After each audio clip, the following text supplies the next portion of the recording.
The battlefield was not quiet, not really. The silence carried weight, like the heavy breath of a dying beast. Smoke rose in long, black columns, twisting in the pale sky. Fires burned in small patches across the ruined ground, crackling faintly but giving off enough heat to sting the skin. Broken machines, massive walkers, and scorched hovercrafts lay half buried in craters, their metal bones still groaning as they cooled. Shattered helmets, burned banners, and scorched weapons lay scattered, human and alien alike, with no distinction in death. Ethan Ward moved carefully through it all, each step crunching on glass and stone. His uniform was dirty and torn, the red medical band on his arm darkened with dry blood. His face was streaked with soot, and his hands shook with exhaustion, but his brown eyes kept scanning the wreckage. He should have been back at the base camp with the other survivors hours ago, but he had stayed. He always stayed. Move fast. Don't linger. Don't waste supplies. His captain had barked at him earlier. If you find aliens, you leave them. We don't take responsibility for their wounded. Understood. Ethan had nodded at the time, but he didn't agree. He never did. Orders were one thing. Humanity was another, and he couldn't stop himself from looking for life, even here. He passed a broken ridge where a soldier's body lay, half buried under stone. He stopped, bowed his head for a moment, then kept walking. His boots carried him deeper into the scarred canyon until something made him freeze. It was a sound. At first, he thought it was a groan of bent metal shifting in the heat. But then it came again. A voice. Weak, fragile, and not human. Ethan's hand went instinctively to the grip of his sidearm. His heart beat faster. He remembered his captain's warning like it had been whispered into his ear just now. Aliens are not our responsibility. He almost turned away. Almost. But the sound came a third time, softer now, broken, and it felt less like a threat and more like a cry for help. His chest tightened. He couldn't ignore it. Carefully, he moved toward the sound, crouching low and stepping around the twisted remains of a transport vehicle. He brushed aside a piece of melted plating, and there she was. The alien woman lay on the ground, her armor shattered, her body broken. Her skin was pale but luminous, as if light lived beneath it, glowing faintly in delicate blue lines that traced across her arms and neck. Her silver hair spilled around her face like a halo, tangled and dirt-streaked, yet striking even in ruin. Her violet eyes blinked open slowly, locking onto him. Her lips parted, and her voice came out cracked and weak. "Help me." Ethan froze. This was no ordinary enemy soldier. She was a warrior, yes, but one of high rank. Her armor bore markings of command, and she was beautiful in a way that unsettled him, not because of attraction, but because it made her seem more alive, more human. His throat tightened. Every rule screamed at him to leave her. She was dangerous. If he carried her back, he would be branded a traitor. If anyone found him here with her, his career would be over. But he looked into her eyes again and saw something he couldn't turn away from: pain, fear, and the fragile thread of life slipping away. He knelt beside her, his hands moving quickly. A jagged piece of shrapnel was buried deep near her ribs, blood seeping steadily. Her breathing was shallow, uneven. She had minutes, maybe less. Ethan's hand shook as he opened his medical kit. He had only one vial of nanomed left, a miracle drug designed to save humans in critical condition. One vial. The last one. If he gave it to her, he would have nothing left for his own people. He stared at it, torn in two. His mind screamed, "This is wrong. She's the enemy. Walk away." But his heart whispered, "She's alive. You can save her. Do what's right." "This is insane," he muttered, his voice shaking. Still, he loaded the injector and pressed it against her arm. The nanomed hissed as it entered her bloodstream, glowing briefly under her skin. Her whole body stiffened, the blue lines across her flesh flaring like lightning. Then, slowly, her breathing grew steadier. The tension in her muscles eased. Her violet eyes fluttered open again, brighter now. She looked at him, stunned. "You saved me." "Don't thank me yet," Ethan whispered, scanning the canyon nervously. "We're not safe." He slid his arms under her and lifted her gently. She was lighter than he expected, fragile against his chest. He carried her across the battlefield, every step filled with danger. If scouts found him carrying her, it would mean court-martial or worse.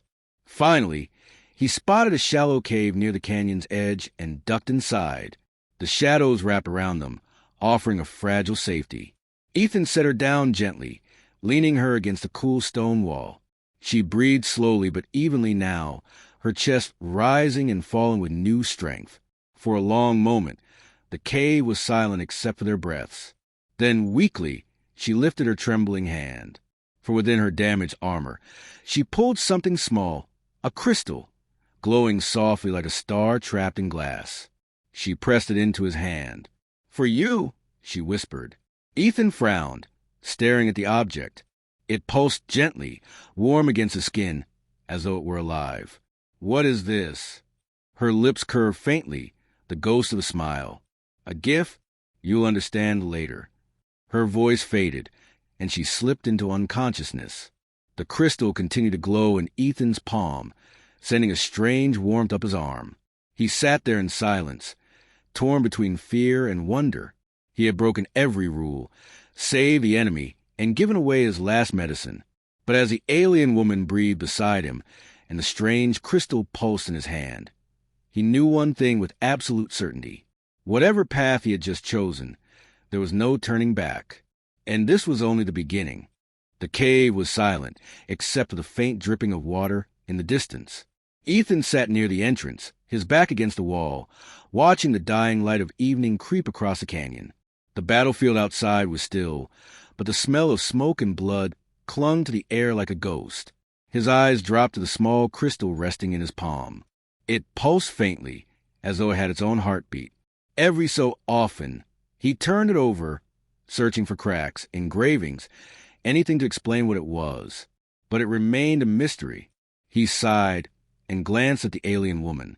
She lay where he had placed her, breathing evenly now. The nanomed had done its work, healing enough to keep her alive, though her body was still weak. Her silver hair shimmered faintly in the shadows, and the glowing blue lines on her skin pulsed softly with each breath. She looked peaceful. Too peaceful for someone who had likely killed dozens of humans hours ago. That thought twisted in his chest. What had he done? He'd risked everything to save her. His supplies were gone, his orders broken, and if anyone discovered her alive, his career, and maybe his life, would be finished. He rubbed his face with his hands. Why couldn't I just walk away? A sudden sound made him freeze. A sharp intake of breath.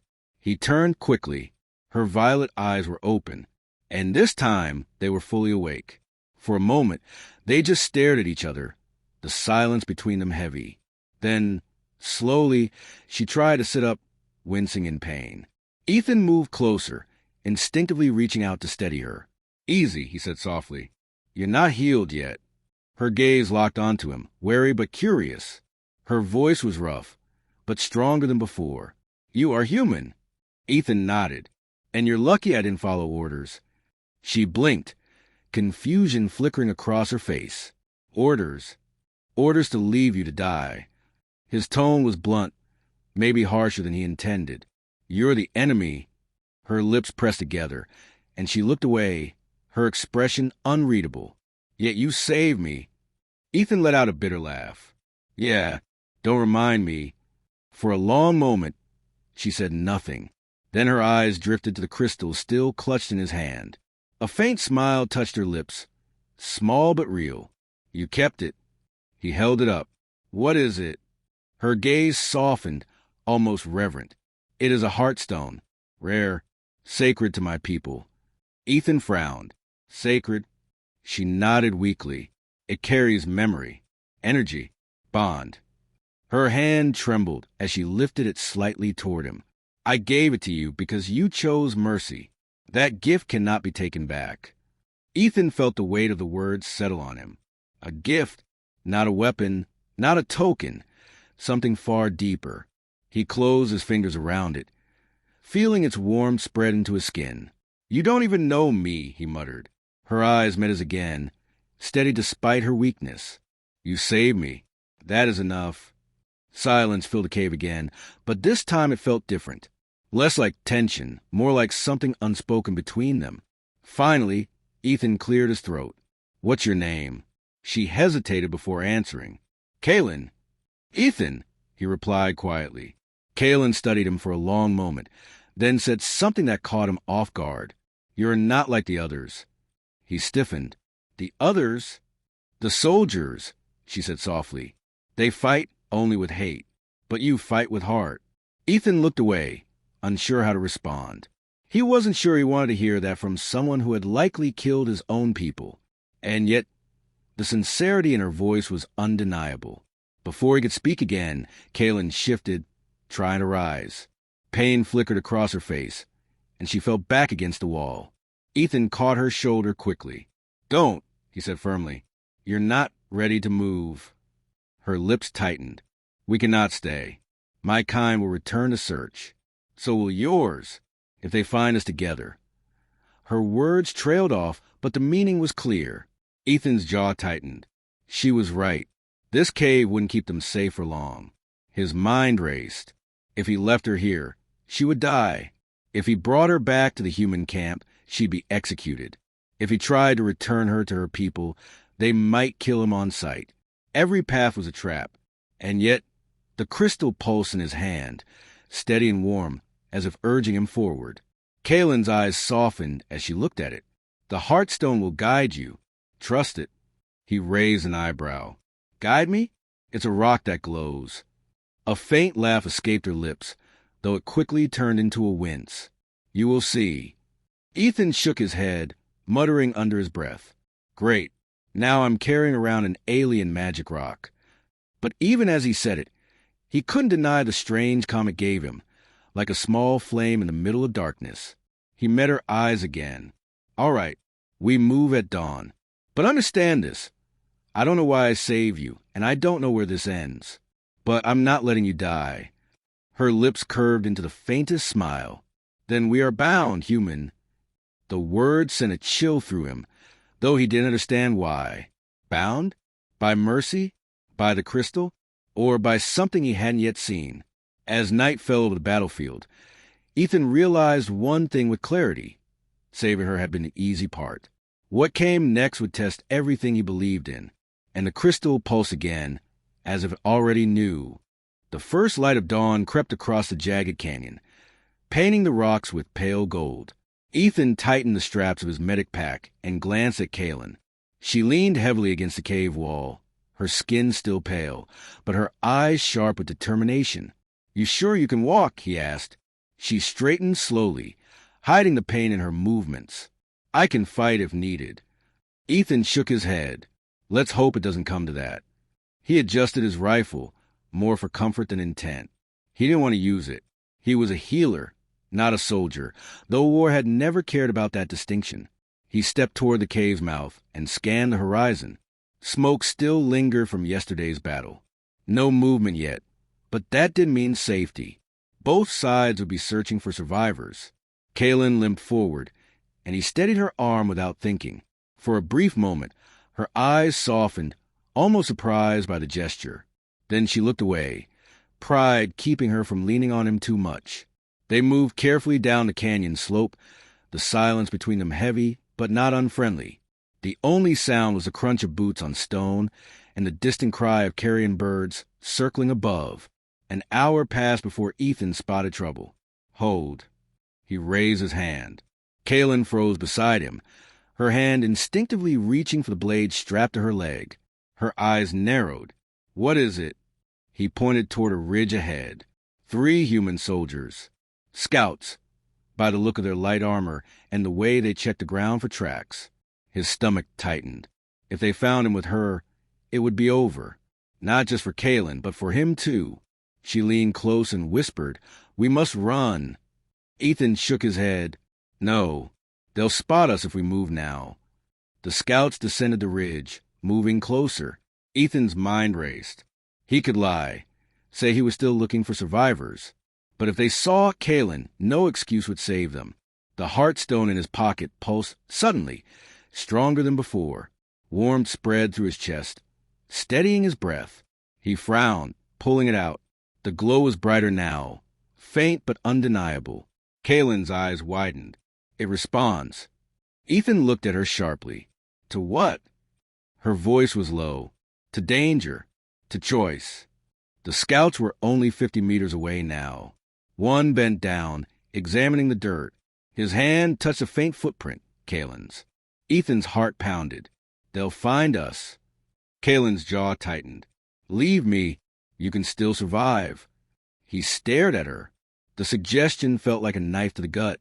Not happening. She looked at him, startled by his certainty. The heartstone pulsed again, almost like it was urging him. He slipped it back into his palm, its warmth spreading across his skin. For some reason, his fear eased. His mind cleared. The scouts straightened. One of them called out, Hey! Someone's down there. Ethan cursed under his breath. No time left. He grabbed Kaylin's hand. Come on. They sprinted down the canyon path. Kaylin's limped, slowing them but not stopping them. Shouts echoed behind them, boots pounding against stone. Ethan's lungs burned, but he pushed harder, dragging Kaylin with him. He risked a glance back. The soldiers were gaining. Then something strange happened. The heartstone in his hand flared with light, so bright it spilled between his fingers. The canyon wall to their left cracked with a deep rumble. Rocks shifted, groaned, and then a section collapsed, sending an avalanche of dust and stone crashing down. The scouts shouted in alarm, forced to dive for cover as the path behind Ethan and Kaylin sealed shut. Ethan stumbled to a halt, breathing hard. Dust filled the air, cutting off the sound of pursuit. Kaylin leaned heavily against the canyon wall, her violet eyes wide. The heartstone had protected us. Ethan stared at the glowing crystal in his palm, shock written across his face. It wasn't possible. She shook her head slowly. It is more than possible. It has chosen you. Ethan laughed bitterly, though his voice was shaky. Chosen me? I'm just a medic who got stupid and saved the wrong person. Kaylin's hand touched his wrist gently, her expression deadly serious.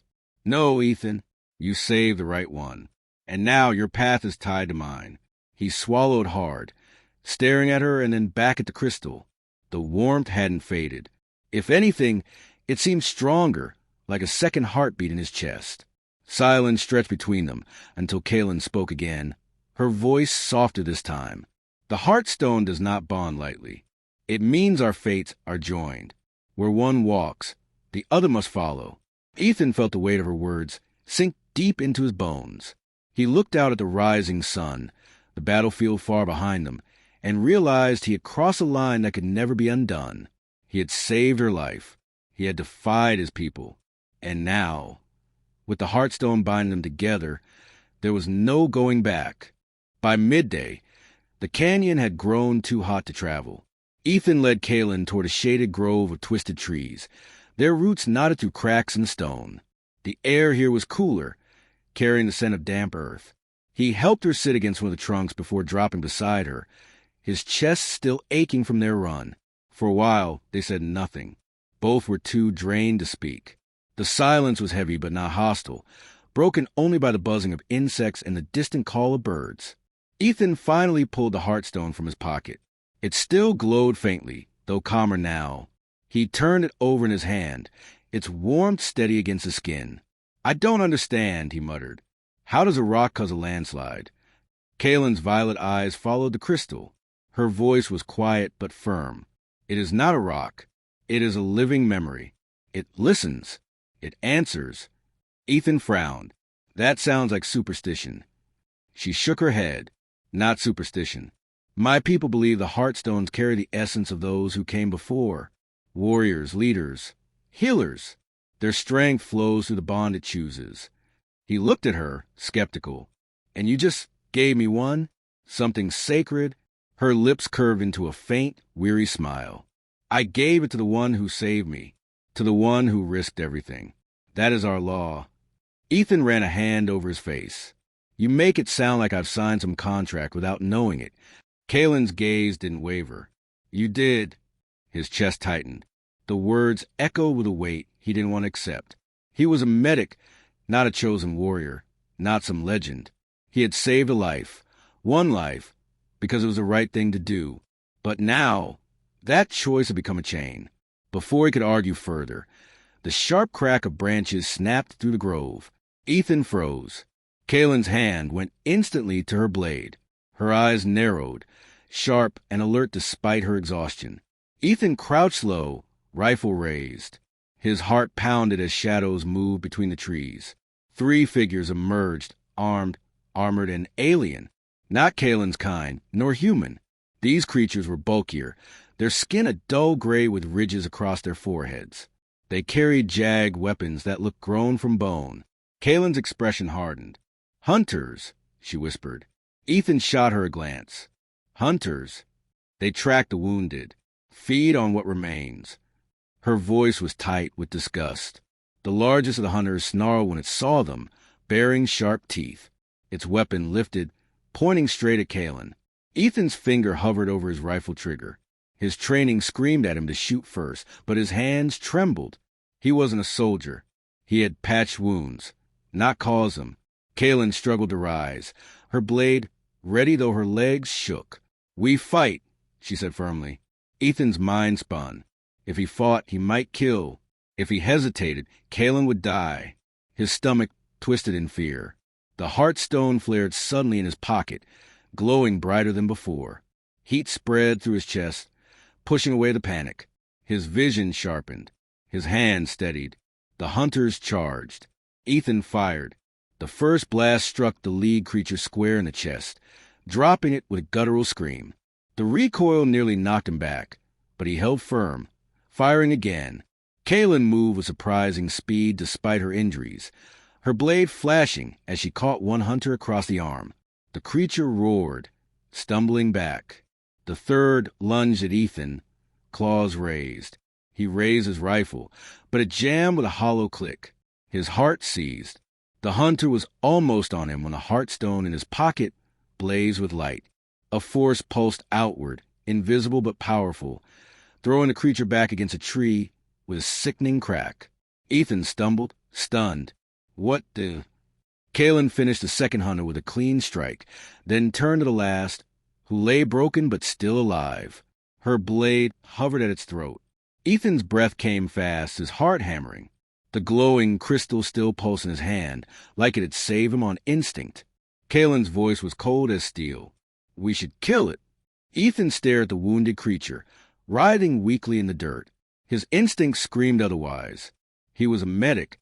He had sworn to save lives, not take them. But this thing would kill them if spared. He looked at Kaylin. Her violet eyes burned with expectation. The choice hung between them like a blade. The grove was silent now, except for the sound of labored breathing. The hunter lay on the ground, clutching at the gaping wound in its side. Dark blood pooled beneath its twitching body, soaking into the moss. Its strange, bone-forged weapon was broken in two, lying useless a few feet away. Ethan stood frozen, his rifle still raised, his arms trembling. He could feel his heart hammering inside his chest like a drum. The smell of blood and burnt air filled his nose, sharp and metallic. His stomach twisted.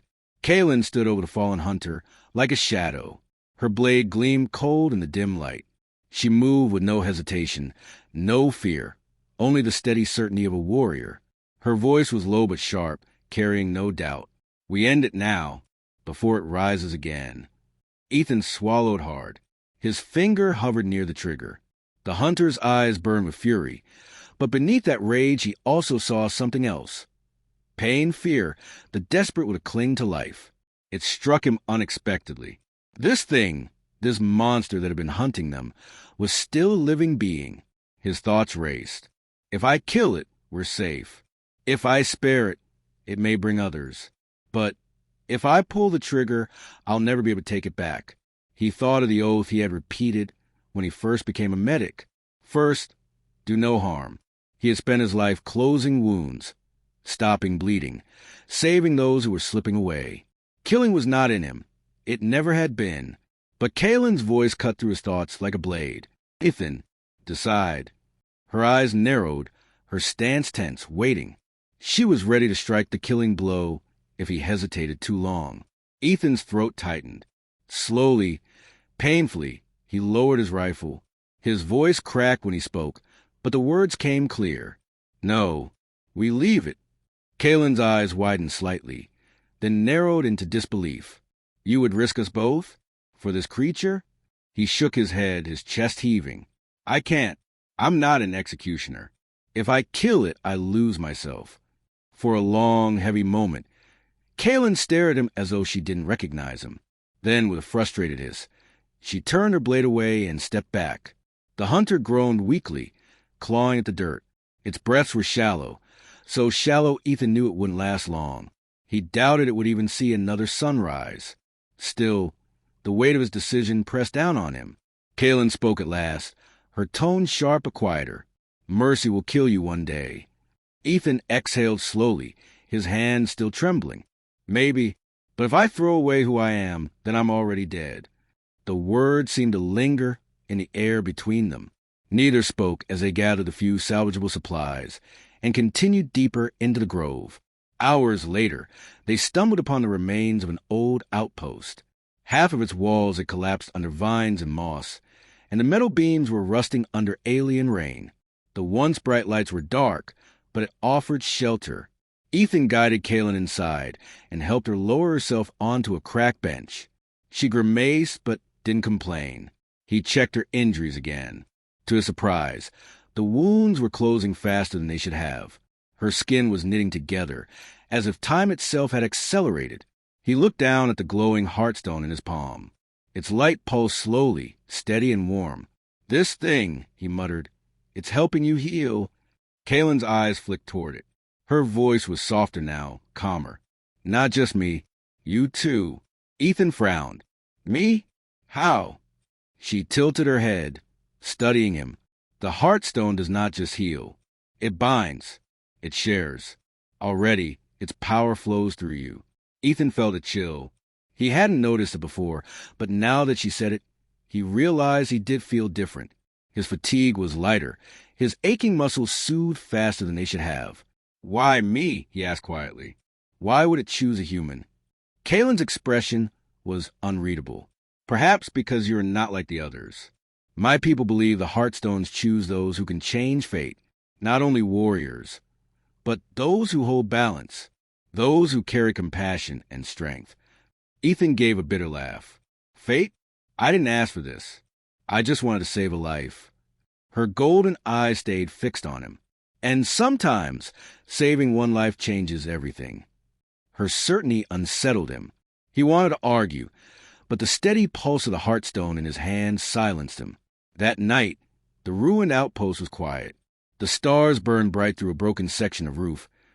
Alien constellations unfamiliar to Ethan's eyes. He sat awake near the wall, his rifle across his lap. Kalen slept lightly nearby, her breath steady. The Heartstone rested in his hands, its glow faint but alive. It pulsed in rhythm with his heartbeat, almost as if it was listening, waiting. Suddenly, his comm device crackled. Ethan stiffened and pulled it from his pack. Through the static, a voice broke, familiar, commanding. Any survivors reporting, search squad sweeping East Sector at dawn. Ethan's chest tightened. Captain Duran. His unit. They were close. Too close. If he answered, they would find him. He could return. He could survive. But if they found Kalen, she would be executed without hesitation. He looked at her sleeping form. The warrior who trusted him. The woman bound in by a strange crystal. His people on one side, her life on the other. The comm crackled again. All units report in. Ethan's hand trembled. The Heartstone pulsed warmly in his grip, steady, patient. Almost like it was waiting for his decision. The comm device crackled again, louder this time, and Ethan's grip tightened until his knuckles went white. Captain Duran's voice cut through the static, sharp and commanding. Repeat. All surviving personnel, report your status immediately. We are sweeping East Sector at dawn. Anyone out there respond. Ethan's heart hammered in his chest. His throat went dry. He stared at the little device as if it were a live grenade. This is it, he thought. If I answer, they'll come for me. If they come for me, they'll find her. Kalen stirred in her sleep, her golden eyes half opening, before closing again. Her breathing stayed calm, But even in her rest, she looked like a coiled spring, ready to snap awake at the slightest danger. Ethan turned the comm device over in his hands. The weight of it seemed heavier than it had ever been before. One simple word, alive, and he could go home. He could return to his people, his world, his duty. But then his eyes shifted to Kaylin, lying just a few feet away, her body still marked with scars from battles he couldn't imagine surviving. Her chest rose and fell slowly, the glow of the Heartstone faintly reflecting on her pale skin. She had trusted him. She had given him the Heartstone, a piece of her very life. If his people found her, they would not see her as an ally. They would see her as a threat. They would end her without hesitation. The comm hissed again, static breaking into urgency. Report in, soldier. Ethan Cole, if you're alive out there, acknowledge this frequency. Ethan's chest tightened.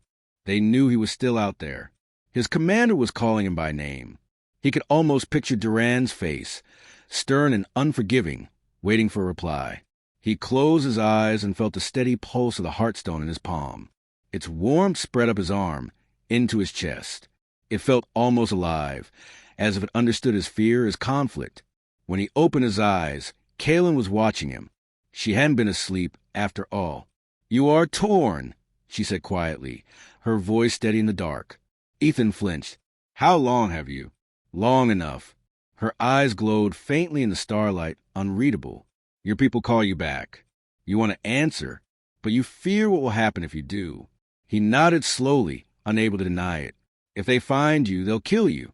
And if I protect you, I'll be branded a traitor." Kaylin tilted her head, studying him with the same piercing gaze she used in battle.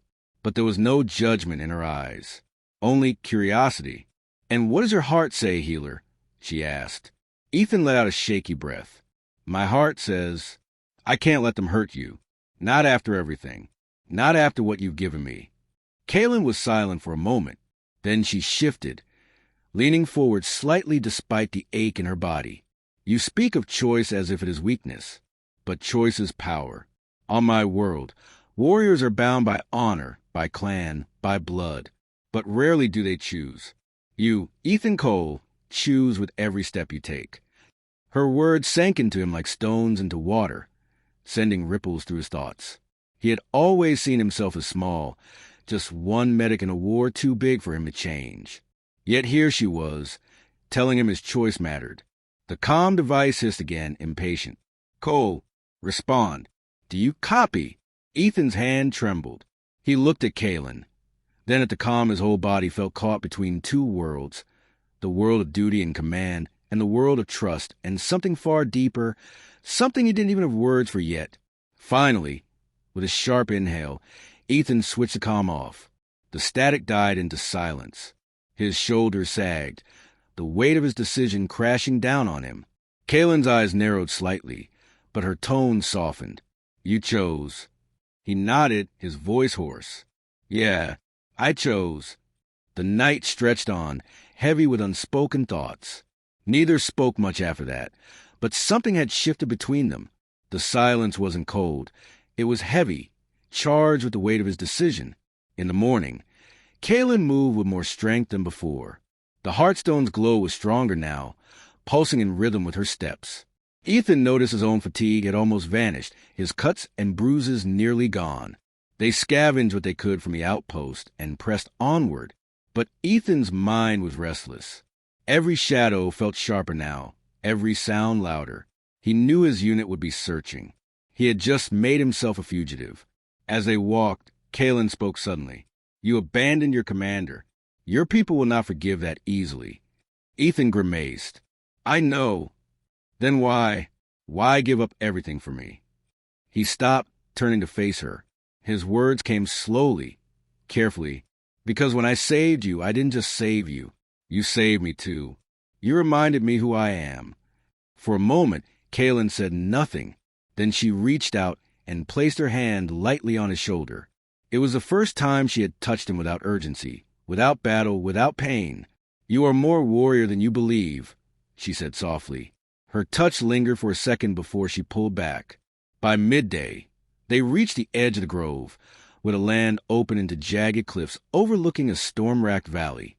Lightning cracked in the distance, illuminating a winding path below. Ethan squinted and his stomach dropped. Down in the valley, he saw movement. Shadows marching in formation. His people. A human squad sweeping the area. Kaylin followed his gaze. Her jaw tightened. They search for you. Ethan's mind raced. If they caught him here, with her at his side, there would be no explaining, no second chances. Kaylin's hand dropped to her blade. We fight. Ethan shook his head quickly. No, we can't fight them all. They'll gun us down before we take 10 steps. Then what? She asked, her eyes narrowing. Ethan looked at the storm clouds above, the lightning flashing brighter, closer. The valley below was death. But beyond it may be freedom. His grip tightened on the heartstone. He felt its warmth again, pulsing with his heartbeat, steady, calm, almost reassuring. We run, he said finally. Together. Kaylin's golden eyes locked on his. She gave a small nod. Then together. And with that, the two of them turned from the cliffs, vanishing into the storm, leaving behind the world that hunted them both. The storm raged around them as Ethan and Kaylin ran, the cliffs shaking with thunder, the valley flashing with bolts of white fire. Rain lashed against their faces, soaking their clothes and armor. Every step was a battle against the wind, but neither slowed down. Behind them, the shouts of human soldiers echoed faintly. Searchlights swept the cliffs, piercing through the storm. Ethan's chest tightened. They were close. Too close. Kaylin kept pace with him, her strength returning with every breath, the heartstone glowing brighter against her chest. They hunt you now as they hunted me, she shouted over the thunder. Ethan gritted his teeth. Then we'll make them regret it. They scrambled down a rocky slope, slipping on wet stone, catching themselves against jagged outcrops. At the base of the cliffs, the land opened into a ravine choked with twisted trees and broken ruins. Ethan paused, chest heaving, scanning the shadows. His training told him this was a trap waiting to happen. His people would drive fugitives here, surround them, then close in. Kaylin sensed it too. Her blade slid from its sheath, gleaming even in the dark. They will not take us alive. Ethan's heart pounded. I'm not ready to kill my own people. Kaylin turned her head, her golden eyes sharp and unyielding. Then you must decide again, healer. Who are you, soldier or savior? Before he could answer, searchlights flared through the storm. Figures in armor emerged from the ravine's edge. Human soldiers. Rifles raised. Voices rang out through the rain. Drop your weapon. Hands on your head. Ethan froze. They had found him. He could see Captain Durant at the front, his commander's face grim and hard as steel. Ethan Cole, Durant's voice thundered. You're alive. Good. But you're standing with an enemy. Step away from her. Now. Kaylin lifted her blade higher, her stance ready. Ethan saw the tremor of tension in her muscles, the instinct to strike first. He stepped between her and the soldiers, his rifle still hanging at his side. Captain, listen to me. Ethan shouted through the storm. She's not our enemy. She saved me as much as I saved her. We don't have to kill each other. Durand's expression didn't change. You've been compromised. You've been tricked. That thing is dangerous. Step away and we'll get you home. Ethan shook his head fiercely. You don't understand. The Heartstone, it's powerful. It heals. It binds. She gave it to me. She trusted me. She's not the monster here. Durand raised his hand, and the soldiers tightened their aim. His voice was ice. This is your last warning. Cole, step aside, or you'll go down with her. Ethan's breath caught. His hands shook. He felt the Heartstone pulsing against his chest, steady and calm, as if waiting for him to choose again. He looked back at Kaylin. Her eyes met his, sharp, unflinching, but also soft in a way he had never seen before. In that moment, he understood. She trusted him completely. Whatever choice he made would bind them both. Ethan raised his voice, louder than the storm. No, Captain, I won't step aside. For the first time, Durand's expression cracked, disbelief, then fury. His voice roared over the storm. Then you're a traitor. Fire. The world exploded in gunfire. Ethan's body moved before his mind did. He pulled Kaelin down behind a jagged stone, bullets sparking against it. She grunted in pain as one grazed her arm, but she held steady, her blade flashing as she deflected a shot that would have hit Ethan. "Ethan!" she shouted. "You must use it." He looked down at the heartstone, glowing brighter now, pulsing like a second heart inside him. Energy surged through his veins, tingling, burning. "I don't even know how," he shouted back. Kaelin's eyes locked on his, fierce and desperate. "It chose you. Trust it." Ethan gripped the stone tightly. Heat flared, rushing up his arm, filling his chest, bursting into every nerve. The storm seemed to freeze for a moment, lightning pausing in the sky, rain suspended in midair. Then, with a cry, Ethan thrust his hand out. A wave of light exploded from the heartstone, blinding white, surging outward in a dome. The gunfire ceased instantly as soldiers were thrown backward, their rifles torn from their hands. The storm itself seemed to bend around the pulse, thunder muffled, rain driven aside. When the light faded, silence fell. Soldiers lay scattered on the ground, stunned but alive, their weapons smoldered, useless. Captain Durand staggered to his feet, his eyes wide with shock. He stared at Ethan as if seeing something inhuman. What have you done?" Ethan's chest heaved. His hands shook with power that still crackled inside him. "I save lives, yours included."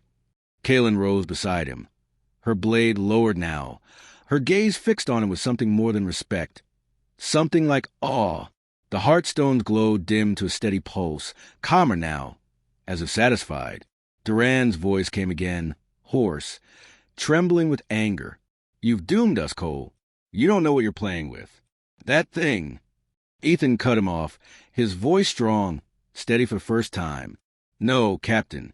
I know exactly what I'm playing with. Mercy, trust, choice." He turned, looking at Kaelin, then back at Durand. "If that makes me a traitor, then so be it. But I won't stop being who I am." For a long moment, Durand said nothing. The storm raged on, but between the three of them, the silence was heavier. Finally, with a sharp motion, Durand signaled his soldiers. "Fall back. We're done here." The squad hesitated, confused, but obeyed. Within moments, they melted back into the storm, their searchlights fading into the distance. Durand lingered for a moment, his glare fixed on Ethan. Then he too vanished into the dark. Ethan stood trembling, the rain washing over him, the heartstone warm against his chest. Kaelin stepped closer, her voice soft but steady. "You chose again, and each time your choice changes a path." He gave a shaky laugh. "Feels like I just made my life a lot harder." Her golden eyes met his. Perhaps, or perhaps she just began living it. She reached out and took his hand, pressing it gently against the glowing stone between them. Its light flared briefly, surrounding them both in a soft, golden glow. "This is my gift," she whispered. "Not just a stone. My trust, my bond. Wherever you go, I will walk with you." Ethan swallowed hard, his throat tight. He looked into her eyes, and for the first time since the war began, he felt something like hope. The storm raged on around them, but together they stood unbroken. And so began a story not of war and blood, but of two lives bound by a single choice, carrying a gift that could change not just themselves, but perhaps the fate of both their worlds.